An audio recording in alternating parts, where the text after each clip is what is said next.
Welcome to the Cloud Industry 101 course, part of the Cloud Essentials module. My name is Kevin Johnson. I lead the Intel Cloud Technology Solution Sales team, and I'm going to walk you through the fundamentals of cloud, just the insight, really, of the cloud industry. We're going to walk through some of the evolution of cloud, the cloud industry players and suppliers, cloud definitions and terminology, value of moving to a cloud model, a bit about the market, and then why you. Why are you taking this course, and why is this course for you? We'll talk about that. All right, first the word of how Intel is investing to really help make the evolution of cloud blossom. Cloudification is here. Whether it's fixed function to elastic function to a complete cloud native, it is here and it's happening in a large way. The new reality is cloud, and it's happening. Intel's here to meet the customer needs. We're actually bringing to bear investment, products, technologies, and direction of strategy and support for cloud and the cloud build-out. It's happening. And from Intel, we're offering very purpose-built product portfolio for this. Really unparalleled in scale and investment that we've ever done in the past. So this is pretty exciting times for us. We are investing large, and the evolution of cloud is being enabled and pushed and promoted by the investments that we're making from Intel Corporation. The cloud service provider industry is very, very robust. It is maturing, and there's players here that we're going to talk about here first in the customers, and then we'll talk about the enabling suppliers. So first, a word on the top companies. These top companies are really the top 10 innovators and producers of product solutions around cloud. And that's true whether it's a digital service for consumer or business, and it's true if it's a cloud service for business, government, and consumers, startups. Amazon, of course, is a retailer, but they branched and took AWS to a great new direction for cloud services. One of the first to get into what's called elastic cloud service. Alibaba out of China, of course, in Ali Cloud. Similar model, different part of the regions and the geos going global as well. Now you might say, well, why is Apple or Facebook on here? These are digital services companies that use the fundamentals of cloud infrastructure. And that means something because it's similar in compute, storage, and network, in the ability to elastic scale, to bundle, to manage service, to put it all together, using that for their own internal developers or for third-party developers. The digital service companies are large. They're a large part of the top accounts, and they're a large part of the wider cloud industry. And you can see the names on the left there, the top cloud companies. These are just the beginning of a large cloud industry, but the major ones driving investment, innovation, and service offerings out to the market. Now, the wider cloud industry is important for us and the wider industry as well. These are companies that are innovative in their own way, like Salesforce.com, innovation around CRM for business service. Think of that as a SaaS. We'll learn about that in a minute. And many of the other names. There's thousands of them. But this is, for us, this is enterprise moving to cloud. This is also cloud services for enterprise. This is what we call the next wave cloud segment, and the focus that we have on them to grow them up into their maximum potential.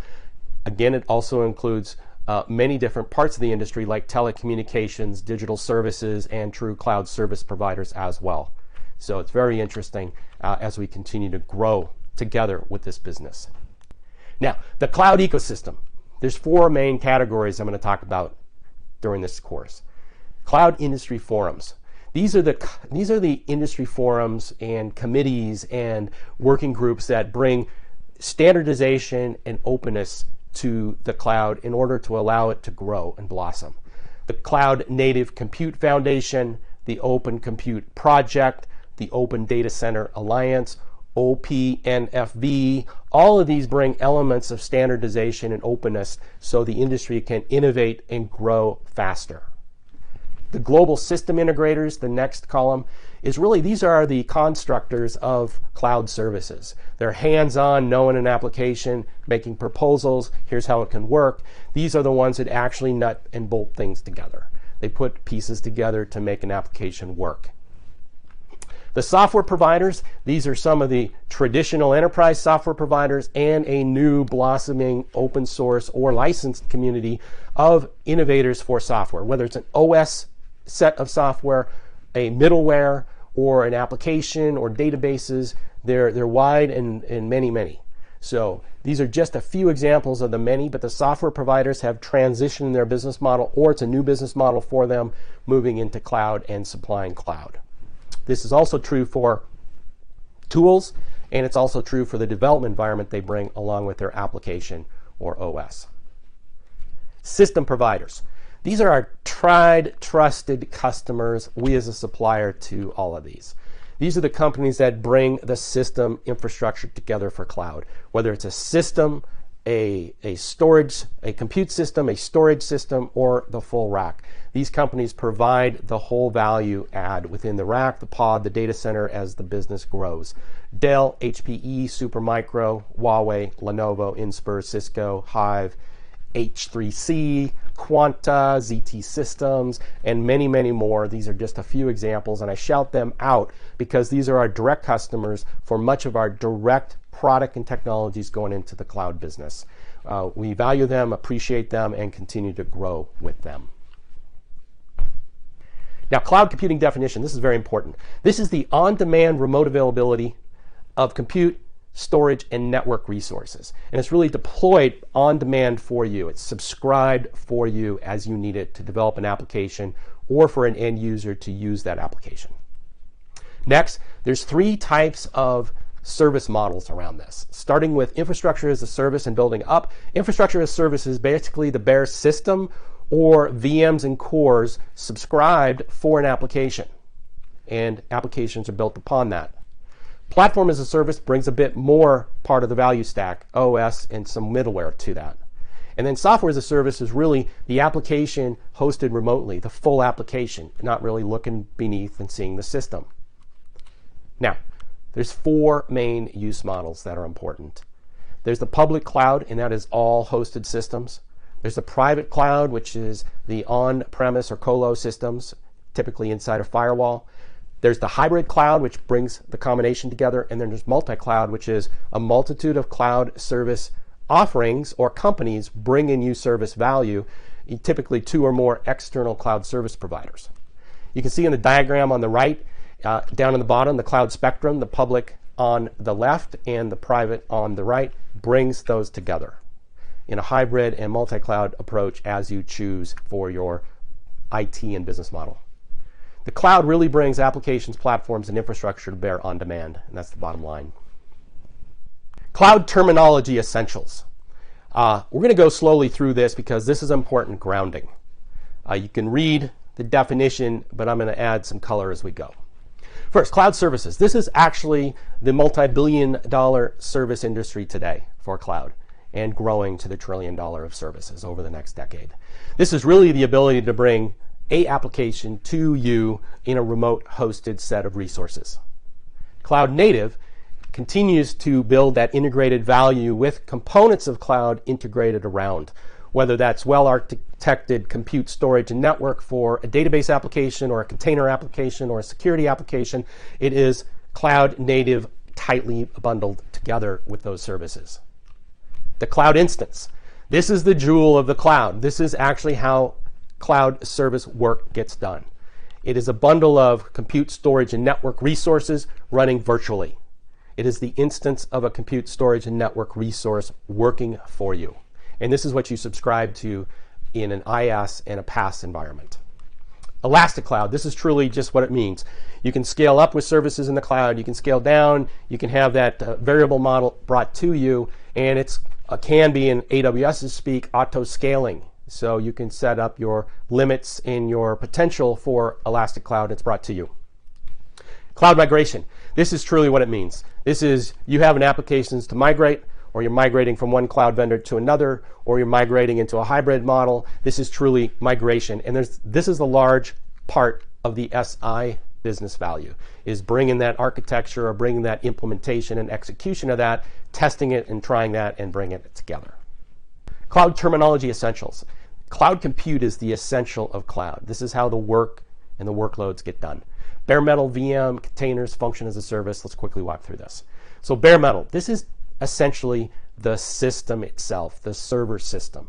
It's an IP address into a bare system, And you bring everything. You bring the OS, you load the middleware, you install the application, and it's yours. And you're basically subscribing to the system itself, the full system, or a set of systems. VM and instances. VMs, virtual machines, are a partition of the hardware and a partition of the hardware and system in its entirety. This is called an instance in the cloud domain. This is essentially the ability to take a snapshot of the system. The software allows you to use part of the host server, rent that for your application. You can put your own OS on it, you can put your middleware on it, and you can put your application on it. And typically, there's one VM per thread, and then there's 2 VMs per core. So that's typically the math. And then you can build that up based on the number of cores in the system and so forth. Containers. Containers is a standardized unit of software. It's a new model. There's the monolithic application, and then there's the container sliced up in the application. It's lightweight, standalone, and executable. And the software is really brought to you in the runtime code by the orchestrator, Kubernetes, in order to come together, doing the processing, and then bring the output from a containerized system. It's typically more efficient using the infrastructure. Now, function as a service. This is truly using microservices on compute resources, also called serverless, brought to you to do specific application functions. It's much more, hey, I just want to do this part of an accounting package, and it gets sliced into a microservice, and then it computes and then brings a result back to you. This is the new model of compute over the last few years. 3 more things. Software defined. This is the ability to use software define the functions of the system. Typically here it's software defined infrastructure, software defined networking, software defined storage. It gives you a lot more flexibility using your hardware with the software controlling the hardware. APIs, application programming interface. Remembering back to the standards in the forums bodies, this is the API standardization across applications. This is the ability for one application to talk to another. This is the ability for one service provider to talk to another. And this really brings common programming interfaces together in order to be more innovative or be more easy and user-friendly. And last, open source. This is the ability to use software, whether it's an OS, a set of software, or middleware, or even application software or function software in an open source way. It's source code freely available to you. Typically what you have to do is bring your innovation back into the kernel or to the code base itself. And open source is, I mentioned this here because open source is the foundation of cloud software in a great extent. This is how innovation happens in a large way and how the growth of cloud services continues to move forward.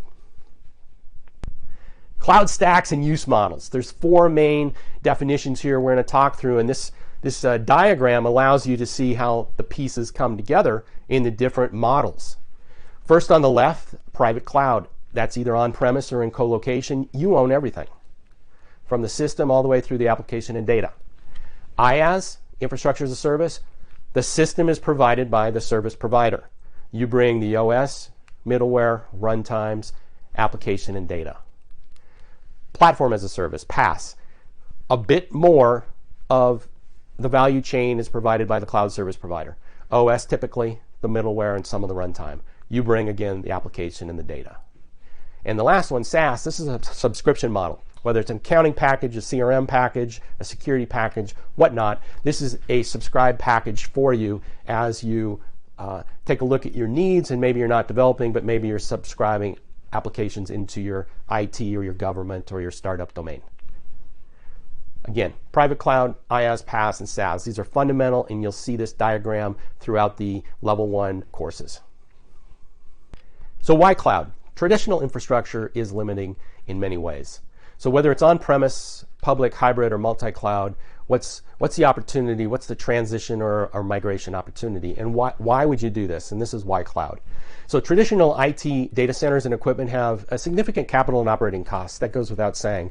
It's true for the cloud infrastructure, but it's amortized in a different way than a traditional IT enterprise-owned set of equipment. Next, if you go across on the top, there's long lead times if you want to add capacity, and that goes without saying. What do you buy? Is it still available? Procure it, get it in, set it up, all that goes to play. Then, hey, if you want to reach more customers globally, the global expansion and scale is limiting. We'll talk about how that is solved with cloud coming up. And then if you want the best practices in the industry, you have to invest in themselves. And what we're looking at here is typically the ever-evolving best operating, backup, disaster recovery, security, data components, compute components, network components is typically today within cloud. And that's a big statement. That is a big statement, because if you want to be leading edge in your enterprise or your government application or even your startup, you want the best practices along with the best products. And the best practices are now seemingly transitioning to the cloud industry. And a lot of that's been published in white papers and many other places, industry forums and such. What's difficult here is to keep up with ever-changing technology and then have skilled personnel to do that for you. That is an important consideration where you invest your resources.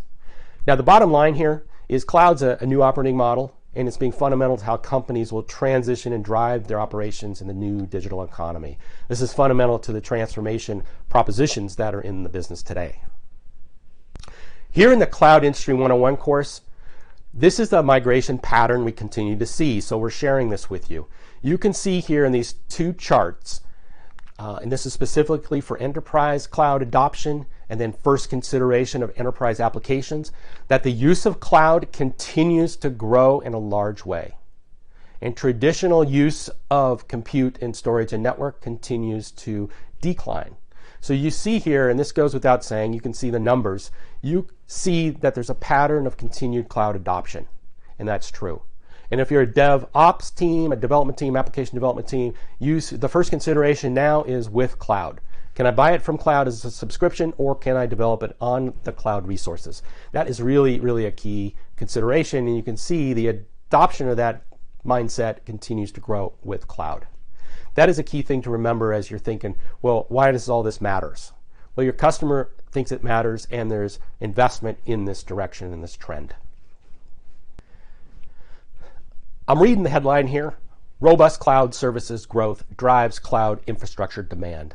That goes without saying, but that demand and the growth that we see on the top line, digital retail, digital media, digital advertising, and more, really are landing on cloud infrastructure today, which is creating a need and an innovation for larger scale and larger capability. And the growth in these areas are helping to grow the overall cloud services infrastructure capability.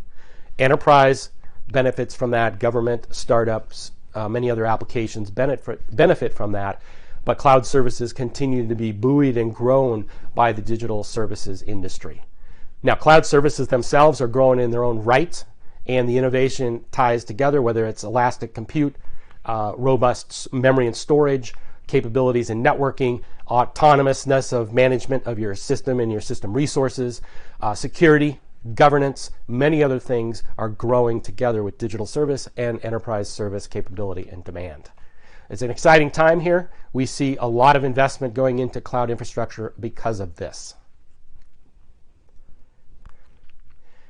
Now, who's who? Consultants, SIs, and now CSPs are the new influencers. Being the new influencers, CSPs have a new set of relevancy and a new clout brought to the discussions at enterprise. They're seen as, hey, I've done this, I can scale, I have best practices, and they're at the table conversing with enterprises, your customers and our partners' customers. So for Intel, as trusted advisors to the industry, we need to be skilled, capable, competent, and relevant within this discussion. This is the important discussion for the next decade of where do I land my applications? What's my development environment?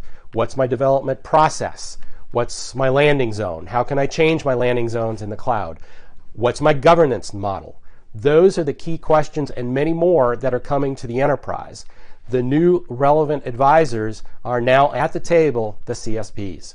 We as trusted advisors from Intel and our partners, we want to be at that table relevant with cloud knowledge. This is the purpose of the Intel Cloud U curriculum.